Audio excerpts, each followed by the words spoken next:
Hello మిత్రమా, నేనే మీ favourite tea roses. ఏందమ్మా సుయ్యి అనిపిస్తున్నావు పెనం మీద అనుకుంటున్నారా? దోశ అండి. ఈరోజు నైట్ డిన్నర్లోకి దోశ వేసుకుంటున్నాం. మీరేం తింటున్నారో కామెంట్ చేయండి. మేమైతే ఈరోజు నైట్ డిన్నర్లోకి దోశ వేసుకుంటున్నాము. ఎంతమందికి దోశలు రౌండ్గా వేయడం వచ్చు? నాకైతే చాలా బాగా వచ్చు. బాగా అలవాటు అయిపోయింది. మ్యారేజ్ అయినప్పటి నుంచి దోశలు అన్నీ వేసి బాగా అలవాటు అయిపోయింది అనమాట. కొద్దిగా ఆయిల్ అయితే వేసుకుంటున్నాను ఇక్కడ. నెక్స్ట్ వచ్చేసి ఇదేం దోశ అని చూస్తూ ఉన్నారు కదా, ఇది వచ్చేసి కారం దోశ. ఓయమ్మ, కారం దోశ ఎత్తుకొచ్చిందిరా నాయన.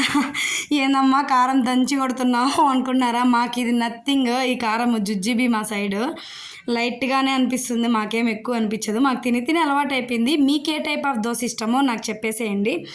ఇంతకీ మీరందరూ ఎలా ఉన్నారు మిత్రమా? నాకు చెప్పలేదు. ఇంతకీ ఎవరు నాకు చెప్పట్లేదు. అబ్బా మీరు ఎలా ఉన్నారు బాగున్నారని చెప్తే నేను కూడా సంతోషంగా ఫీల్ అవుతా కదా. ఎలా ఉన్నారో కామెంట్ చేసేయండి. Like share